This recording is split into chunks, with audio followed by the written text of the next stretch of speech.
வணக்கம், வந்தனம், நமஸ்காரம். டீ டைம் ரேடியோ ஷோல உங்க கூட பேசிட்டு இருக்கிறது நான் உங்க RJ தமிழ். ஸோ எல்லாருமே சூப்பரா இருப்பீங்க நம்புறேன். நானும் சிறப்பா இருக்கேன்.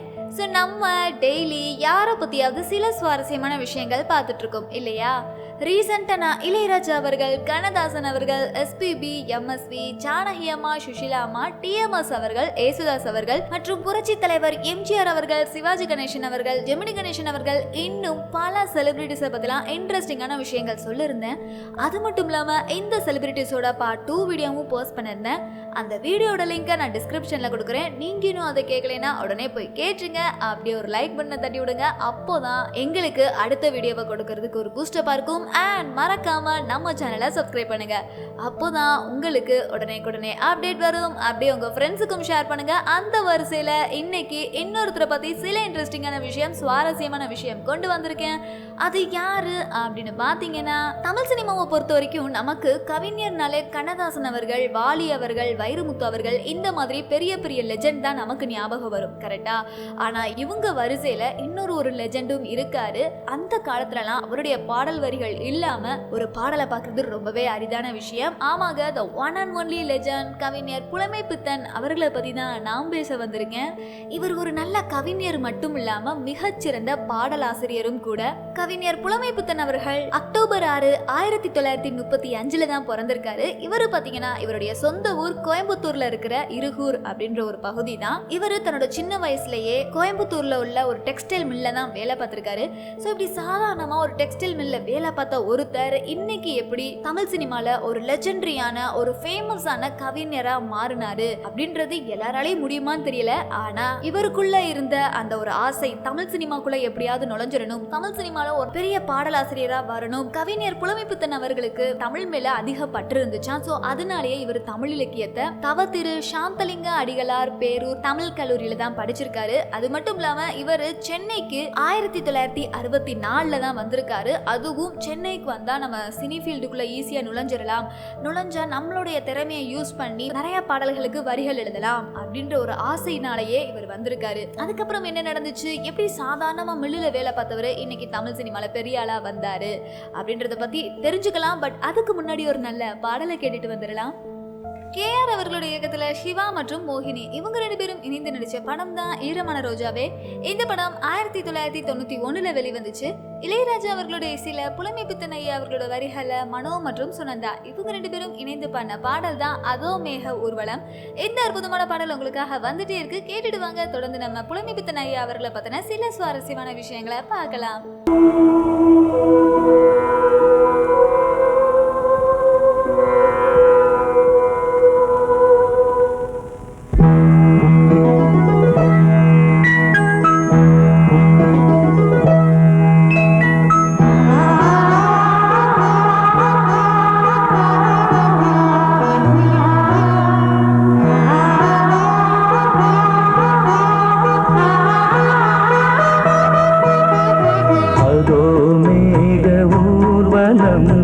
அதோ மின்னல் தோரணம் அங்கே, இதோ காதல் ஊர்வலம், இதோ காமன் உற்சவம் எங்கே. ஒரே நாள் அழகிய முகம் பார்த்தேன், இதோ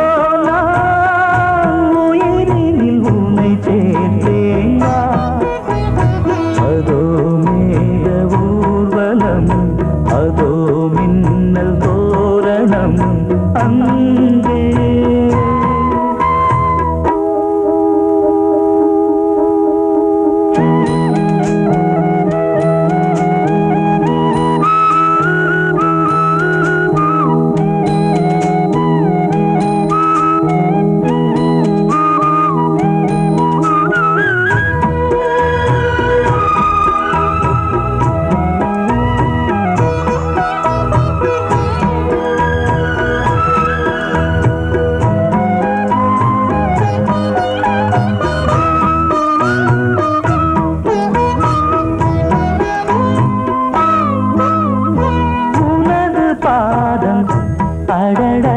இலவம் பஞ்சு நடக்கும் போது துடித்தது எனது நெஞ்சு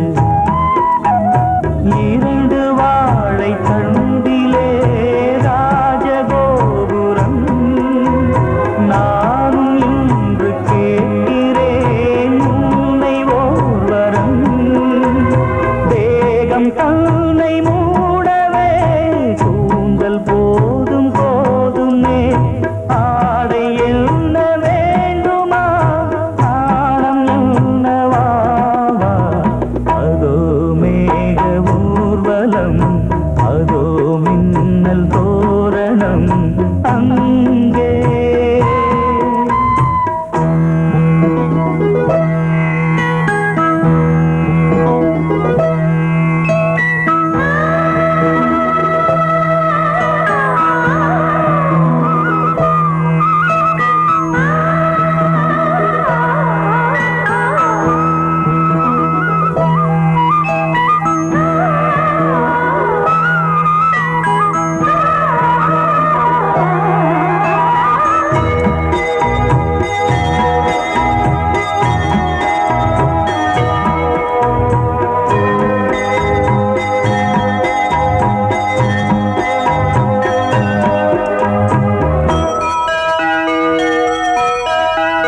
சுழலை பார்த்து முகிலென மயில்கள் ஆடும் முகத்தை பார்த்து அடிக்கடி நிலவு தேயும் தென்னம் பாண்டி முத்தை போல் தேவி புன்னகை பந்து ஆடச் சொல்லுமே செல்கு மல்லிகை உன்னை செய்த பிரம்மனே உன்னை பார்த்து ஏங்குவான் காதல் பிச்சை வாங்குவான் இன்னும் என்ன சொல்ல அதோ மேக ஊர்வலம் அதோ மின்னல் தோரணம் அங்கே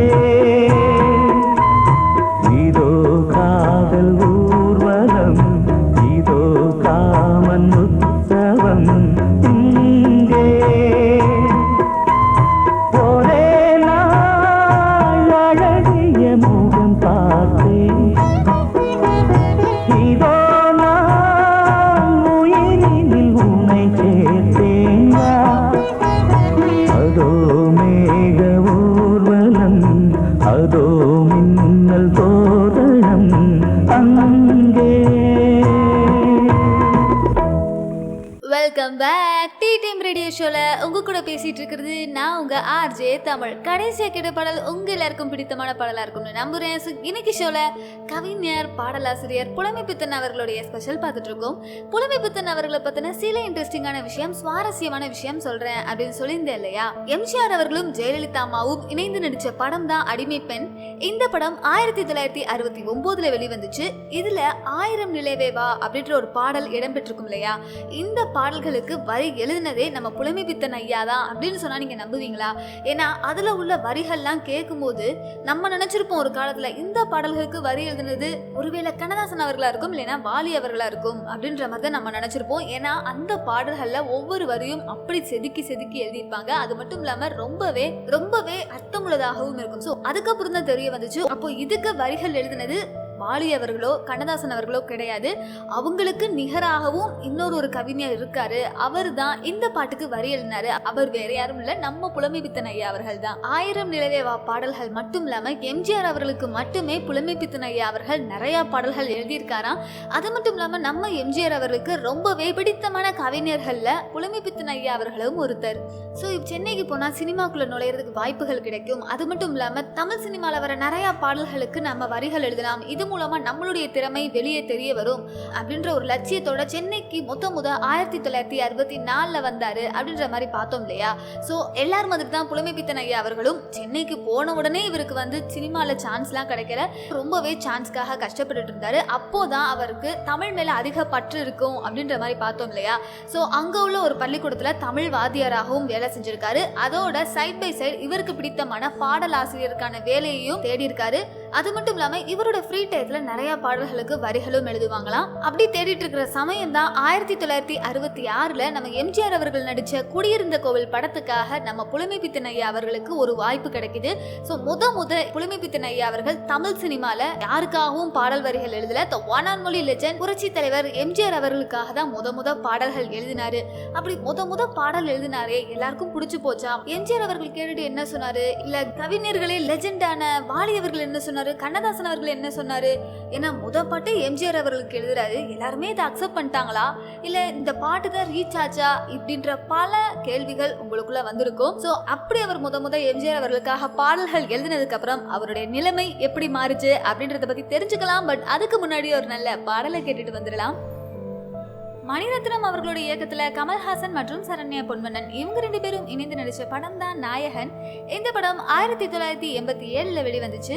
இளையராஜா அவர்களுடைய இசையில புலமைப்பித்தன் ஐயா அவர்களோட வரிகள்ல TL மகாராஜன் மற்றும் சுஷீலாமா இவங்க 2 பேரும் இணைந்து பண்ண பாடல் தான் அந்திமடை மேகம். இந்த அற்புதமான பாடல் உங்களுக்காக வந்துட்டே இருக்கு, கேட்டுட்டு வாங்க. தொடர்ந்து நம்ம புலமைப்பித்தன் ஐயா அவர்களை பத்தின சில சுவாரஸ்யமான விஷயங்களை பார்க்கலாம்.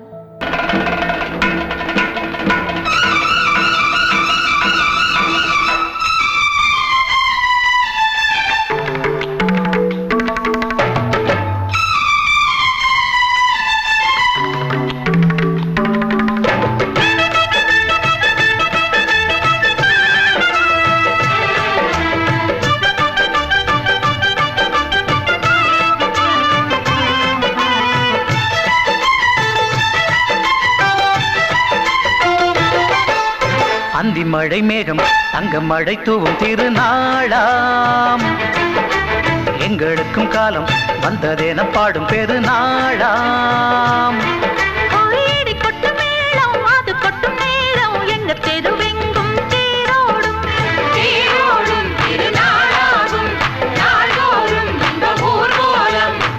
மழை மேகம் தங்க மழை தூவும் திருநாளா, எங்களுக்கும் காலம் வந்ததென பாடும் பெருநாளா.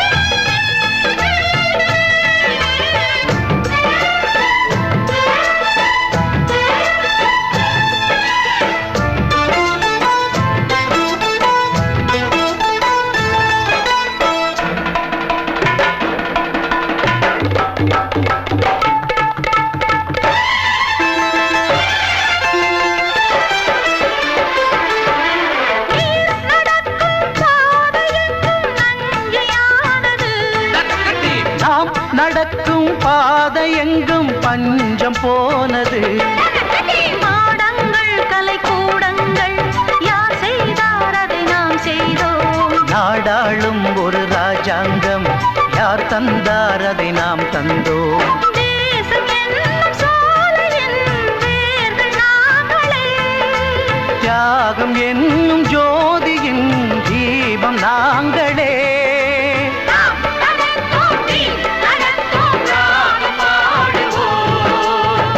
மழை மேகம் தங்க மழை தூவும் திருநாளா, எங்களுக்கும் காலம் வந்ததென பாடும் பெருநாளா. இடி கொட்டும் மேடம் அது கொட்டும் நேரம், எங்க தெருவெங்கும் தேரோடும்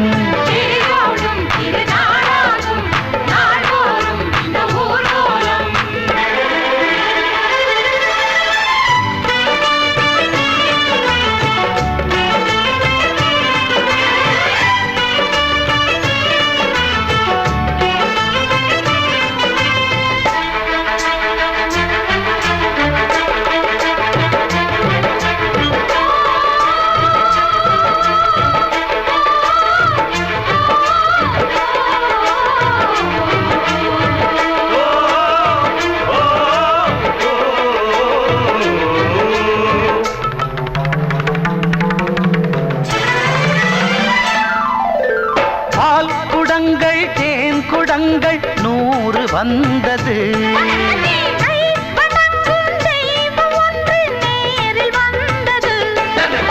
பூவாரம் இனி சூட்டுங்கள், கற்பூரம் இனி ஏற்றுங்கள், ஊரெல்லாம் களியாட்டங்கள் என்னென்ன இனி இன்று வந்தது. காணும் போது நெஞ்சினில் இன்பம் வந்தது.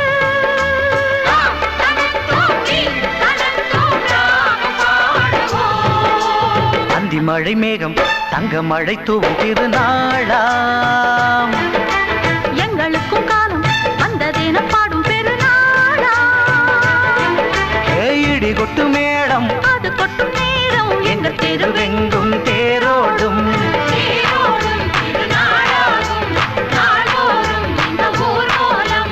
அந்தி மழை மேகம் தங்க மழை தூவும் திருநாளா. எங்களுக்கும் காலம் வந்ததென பாடும் பெருநாளா. Welcome back tea time radio ஷோல உங்க கூட பேசிட்டு இருக்கிறது நான் உங்க ஆர்ஜே தமிழ். கடைசியா கேட்ட பாடல் உங்க எல்லாருக்கும் பிடித்தமான பாடலா இருக்கும்னு நம்புறேன். ஸோ இன்னைக்கு ஷோல கவிஞர், பாடலாசிரியர் புலமை பித்தன் ஐயா அவர்களுடைய ஸ்பெஷல் பார்த்துட்டு இருக்கோம். புலமை பித்தன் ஐயா அவர்களை பத்தின சில இன்ட்ரெஸ்டிங்கான விஷயம், சுவாரஸ்யமான விஷயம் சொல்றேன் அப்படின்னு சொல்லியிருந்தேன் இல்லையா. இதே சான்ஸ் தேடிட்டு இருந்தவருக்கு 1966 முத தமிழ் சினிமால நம்ம எம்ஜிஆர் அவர்களுக்காக பாடல் எழுதுற சான்ஸ் கிடைச்சிச்சு அப்படின்ற மாதிரி பார்த்தோம் இல்லையா.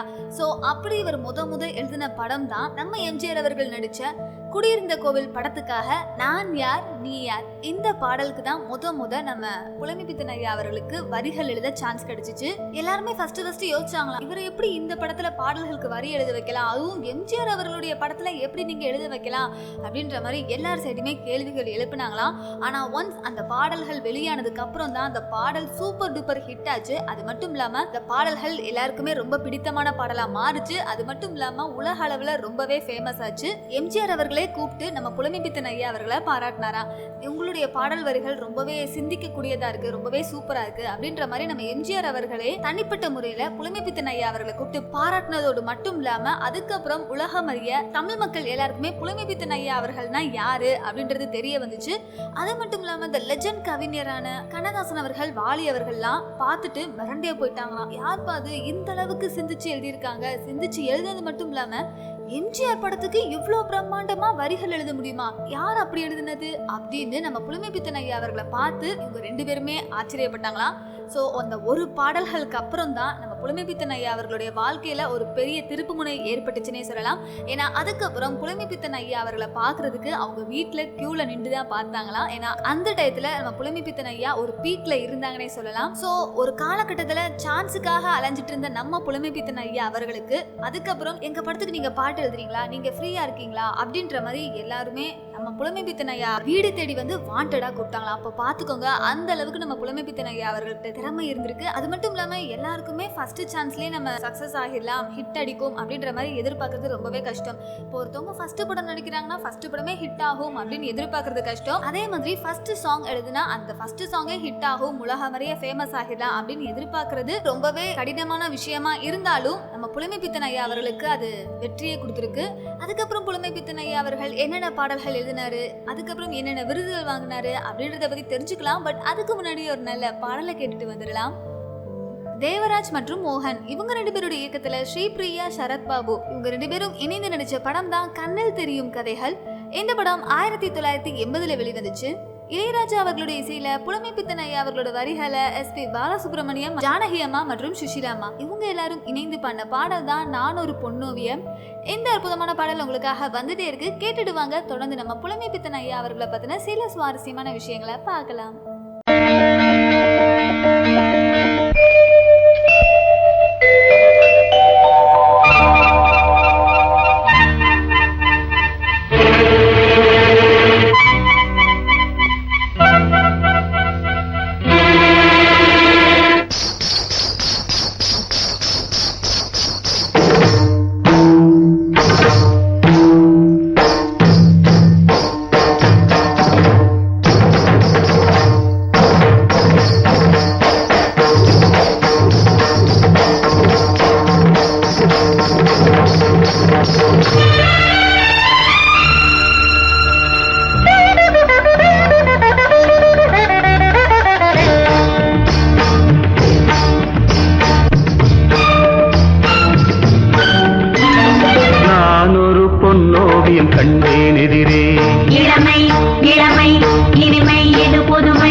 கண்டேன் எதிரே போதை தரும் நாதசுரம் பாடிடும் செந்தேன் மழை உந்தன் மொழியோ பார்வையில் 1000 கவிதைகள் எழுதிடும் அபிநயம் நான் ஒரு பொன்னோவியம் கண்டேன் எதிரே இளமை இளமை இனிமை இது புதுமை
சுரம் பாடிடும் செந்தேன் மழை உந்தன் மொழியோ பார்வையில் 1000 கவிதைகள் எழுதிடும் அபிநயம் நான் ஒரு பொன்னோவியம் கண்டேன் எதிரே இளமை இளமை இனிமை இது புதுமை.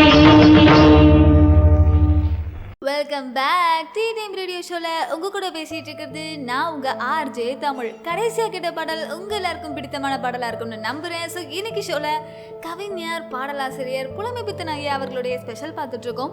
புலமைப்பித்தன் ஐயா அவர்களை பத்தின சில இன்ட்ரெஸ்டிங்கான விஷயம், சுவாரஸ்யமான விஷயம் சொல்றேன் அப்படின்னு சொல்லியிருந்தேன் இல்லையா? இப்படி சான்ஸ்க்காக வெயிட் பண்ணிட்டு இருந்த நம்ம புலமைப்பித்தன் ஐயா அவர்களுக்கு முத எம்ஜிஆர் அவர்களுடைய படத்துல, அதுவும் குடியிருந்த கோவில் படத்துல ஒரு பாடல்கள் எழுதுறதுக்கு வாய்ப்பு கிடைச்சிச்சு அப்படின்ற மாதிரி பார்த்தோம் இல்லையா?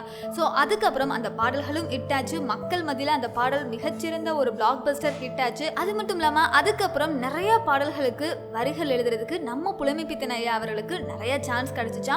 ஸோ புலமைப்பித்தன் ஐயா அவர்களுடைய வாழ்க்கை வேற லெவல்ல மாறுச்சு. அந்த ஒரு பாட்டு மூலமா நம்ம புலமைப்பித்தன் ஐயா அவர்கள் ஓஹோன்னு வந்தார்னே சொல்லலாம். அப்படி நம்ம புலமைப்பித்தன் ஐயா அவர்களுக்கு படங்கள்ல பாட்டு எழுத நிறைய வாய்ப்பு கிடைக்க அவர் பார்த்துட்டு இருந்த வாத்தியார் வேலையை விட்டாரு. அடுத்தடுத்து நிறைய பாடல்களும் எழுத ஆரம்பிச்சாரு. ஸோ இவரு புரட்சி தலைவர் எம்ஜிஆர் அவர்களுக்கு மட்டும் இல்லாம இசை சக்கரவர்த்தி, the great legend MS Viswanathan ஐயா அவர்கள் இருக்காங்க இல்லையா, அவங்களுக்கும் ரொம்பவே பிடித்தமான ஒரு கவிஞரா தான் நம்ம புலமைப்பித்தன் ஐயா இருந்தாரு. அது மட்டும் இல்லாம MS விஸ்வநாதன் ஐயா அவர்கள் கண்ணதாசன் அவர்களை கவிஞரே அப்படின்னு கூப்பிடுவாராம், வாலி அவர்களை வாலி அப்படின்னு தான் சாதாரணமா கூப்பிடுவாங்களாம். ஆனா புலமைப்பித்தன் ஐயாவை வாத்தியார் ஐயா அப்படின்னு தான் செல்லமா கூப்பிடுவாராம். கூப்பிடுறதோடு மட்டும் இல்லாம வாத்தியார் ஐயா அந்த மெட்டுக்கு ஒரு பாட்டு எழுதிட்டாங்களே அப்படின்னு தான் MSV அவர்கள் புலமைப்பித்தன் ஐயா அவர்களை கூப்பிடுவாராம். ஸோ அவங்களுக்குள்ள இருந்த ஒரு நட்பு ரொம்பவே ஸ்ட்ராங்கா இருந்துச்சு அப்படின்ற மாதிரி அவரே ஒரு பேட்டியில சொல்லியிருப்பாரு.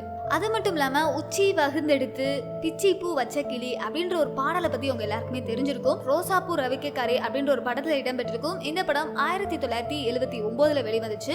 இந்த படத்தை டைரக்ட் பண்ணப்போ இந்த படத்தோட டைரக்டர், ஆக்சுவலி இந்த படத்தோட கான்செப்ட் என்ன அப்படின்னு பாத்தீங்கன்னா, இந்த படத்துல சிவகுமார் மற்றும் தீபா நடிச்சிருப்பாங்க. சிவகுமார் அவர்கள் ஒரு கிராமத்து இளைஞர். அது மட்டும் இல்லாம இவருக்கு வந்து பெருசா படிப்புன்னு எதுவுமே கிடையாது. ரொம்பவே அப்பாவி, யாரு என்ன சொன்னாலும் நம்பிடுவாங்க. எது சரி எது தப்பு அந்த அளவுக்கு இவருக்கு வந்து பிரிச்சு பார்க்க தெரியாது.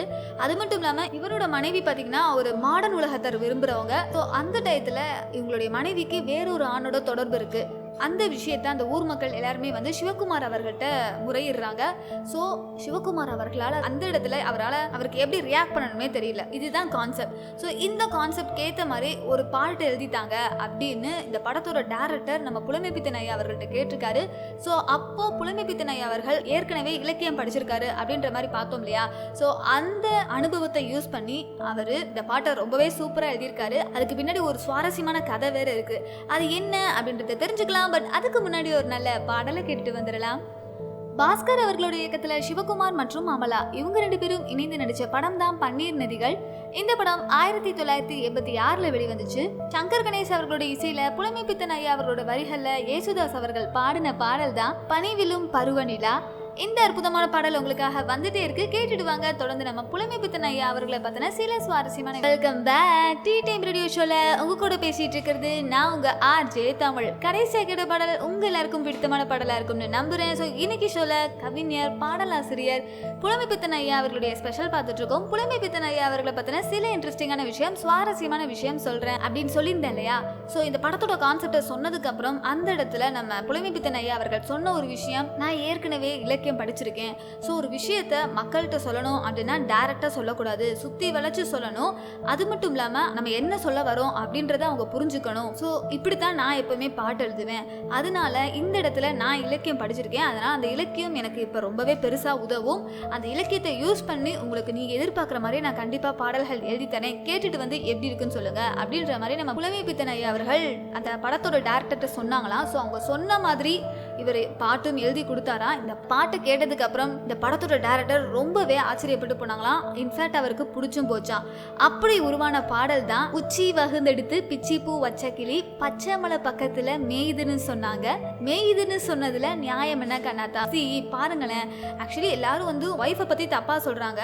ஆனா இவர் வந்து நீ பண்றது நியாயமா அப்படின்ற மாதிரி சிவகுமார் அவர்களோட சைட்ல இருந்து கேட்கற மாதிரி இருக்கு. அட் தி சேம் நான் உன் மேல எவ்வளவு காதல் வச்சிருந்தேன், நீ இப்படி பண்ணலாமா அப்படின்னு ஒரு மாதிரி கேட்கற மாதிரி இருக்கு இல்லையா? ஒரு அப்பாவி கிராமத்து படிப்பறிவு இல்லாத ஒரு இளைஞர் வேறொரு ஆணோட தொடர்பு வச்சிருக்கிற நிலையில ஒரு கணவர் என்ன கேட்கணுமோ அதை ரொம்பவே நீட்டா எழுதியிருப்பாங்க. அதுல ஒரு இன்ட்ரெஸ்டிங்கான லைன் தான், பாட்டுல மாடு கட்டி பாலை கறந்து வச்சா பால் திரிஞ்சு போனதுன்னு சொன்னாங்க. சொன்னவங்க வார்த்தையில சுத்தம் இல்ல, அடி சின்ன கண்ணு, நானும் அதை ஒத்துக்கல. ஸோ நமக்கே அந்த லைனை ரீட் பண்ணும்போது என்ன சொல்ல வராங்க அப்படின்றது நமக்கே புரிஞ்சிருக்கும். கரெக்டா? ஸோ ஒரு விஷயத்த இலக்கியத்தை யூஸ் பண்ணி சுத்தியும் வளைச்சு அதிசயம் நமக்கு புரியுற மாதிரி சொல்ற ஒரு திறன் கவிஞர் அவர்கள் மட்டுமே இருக்கு. அதுல நம்ம புலமைப்பித்தன் ஐயா ரொம்பவே திறமையானவர் அப்படின்றது இந்த பாட்டு மூலமாவே நம்ம புரிஞ்சுக்கலாம். அண்ட் இதே மாதிரி கவிஞர் புலமைப்பித்தன் அவர்கள் நிறைய பாடல்கள் எழுதியிருக்காரு. அந்த பாடல்கள் எல்லாமே சூப்பர் டூப்பர் ஹிட்டும் ஆகிருக்கு. ஸோ இன்னைக்கு ஜென்ரேஷன்ல கண்டிப்பா புலமைப்பித்தன் ஐயா அவர்களை பத்தி தெரிஞ்சுக்கிறதுக்கு கண்டிப்பா வாய்ப்பே கிடையாது. ஸோ நீங்க ஒன்ஸ் ஃப்ரீயா இருக்கும் போது புலமைப்பித்தன் ஐயா அவர்களோட பாட்டெல்லாம் எடுத்து பாருங்களேன். அவ்வளோ கருத்துள்ளதா இருக்கும், அவ்வளோ அர்த்தம் உள்ளதாகவும் இருக்கும். இன்னைக்கு புலமைப்பித்தன் ஐயா நம்மளோட இல்லாட்டியும் அவருடைய பாடல்கள் மூலமாகவும் அவருடைய வரிகள் மூலமாகவும் நம்மளோட வாழ்ந்துட்டு தான் இருக்காரு. ஸோ இன்னைக்கு டீ டைம் ரேடியோ ஷோல நான் புலமைப்பித்தன் ஐயா அவர்களை பத்தி பேசுனதுக்கு நான் ரொம்பவே பெருமைப்படுறேன். அண்ட் அவரை பத்தி பேசுறதுக்கு இந்த ஒரு டீ டைம் ரேடியோ ஷோ கண்டிப்பா பத்தாது. நான் கூடிய சீக்கிரம் இன்னொரு டீ டைம் ரேடியோ ஷோல உங்களை சந்திக்கிறேன். இப்போ உங்களுக்கான பாடல் வந்துட்டே இருக்கு, கேட்டுட்டு வாங்க, தொடர்ந்து நம்ம பேசலாம். மணிரத்னம் அவர்களுடைய இயக்கத்துல கமல்ஹாசன் மற்றும் சரண்யா பொன்வண்ணன் இவங்க 2 பேரும் இணைந்து நடிச்ச படம் தான் நாயகன். இந்த படம் 1987 வெளிவந்துச்சு. இளையராஜா அவர்களுடைய இசையில புலமைப்பித்தன் ஐயா அவர்களோட வரிகள்ல ஜமுனா ராணி மற்றும் ராஜேஸ்வரி இவங்க 2 பேரும் இணைந்து பாடின பாடல் தான் நான் சிரித்தால் தீபாவளி. இந்த அற்புதமான பாடல் உங்களுக்காக வந்துட்டே இருக்கு, கேட்டுட்டு வாங்க, தொடர்ந்து நம்ம புலமைப்பித்தன் ஐயா அவர்களை பத்தின சில சுவாரஸ்யமான விஷயங்களை பார்க்கலாம்.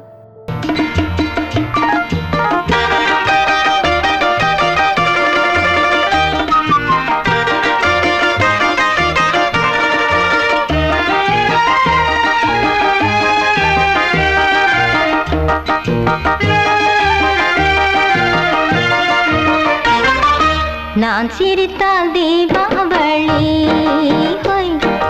நாளும் இங்கே ஏகாதசி. நான் சிரித்தால் தீபாவளி, நாளும் இங்கே ஏகாதசி. அந்தி மலரும் நந்தவனம் நான், அள்ளிப்பருகும் கம்பரசம் நான். நான் சிரித்தால் தீபாவளி,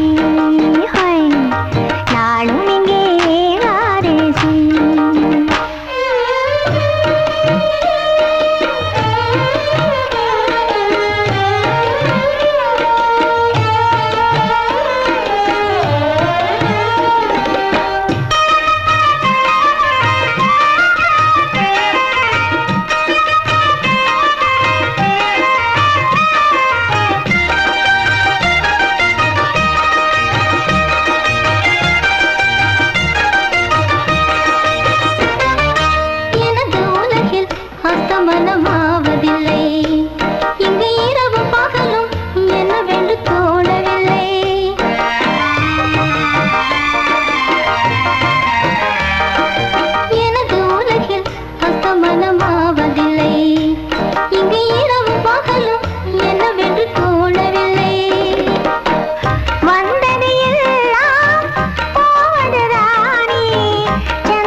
நான் சிரித்தால் தீபாவளி,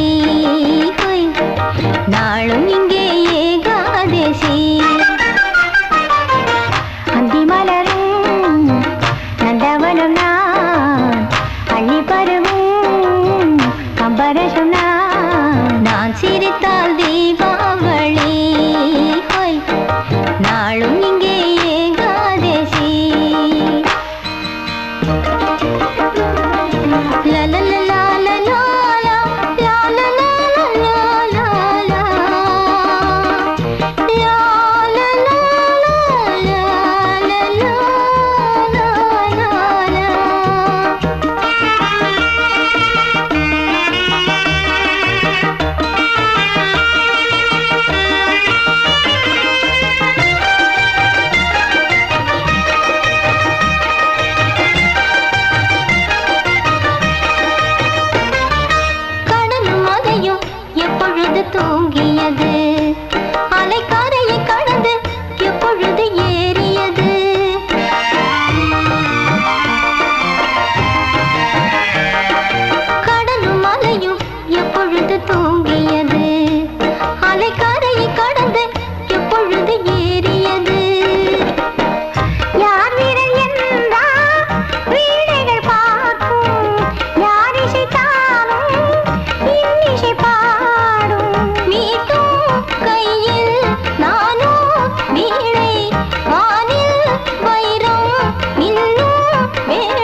உங்க கூட பேசிட்டு இருக்கிறது நான் உங்க ஆர்ஜே தமிழ். கடைசியா கேட்ட பாடல் உங்க எல்லாருக்கும் பிடித்தமான பாடலா இருக்கும்னு நம்புறேன். அண்ட் ஹோப் இந்த ஷோவை எல்லாரும் என்ஜாய் பண்ணி கேட்டிருப்பீங்க. ஸோ இதே மாதிரி உங்களுக்கு வேற யாரோடத பற்றி சுவாரஸ்யமான விஷயங்கள் தெரிஞ்சுக்கணும், இவங்கள பற்றி பேசுங்க அப்படின்னு யாராவது இருந்தாங்கன்னா எங்களுக்கு கமெண்ட் செக்ஷனில் தெரியப்படுத்துங்க. அப்படியே இந்த ஷோவை கேட்குறது மட்டும் இல்லாமல் ஒரு லைக்கை போடுங்க. ஏன்னா அப்போதான் அடுத்த வீடியோவை பண்ணுறதுக்கு ஒரு பூஸ்டப்பாக இருக்கும். அப்படியே ஒரு கமெண்ட்டை போடுங்க. மறக்காமல் உங்கள் ஃப்ரெண்ட்ஸுக்கும் ஷேர் பண்ணுங்கள். குறிப்பா சப்ஸ்கிரைப் முக்கியம் வெகுலு. ஸோ இதே மாதிரி நெக்ஸ்ட் ஷோல சந்திக்கிறேன். அன்டில் தட் ஸ்டே டியூன் சொல்லிட்டு tata bye, take care and see you சொல்லிக்கிறது நான் உங்க ஆர்ஜே தமிழ்.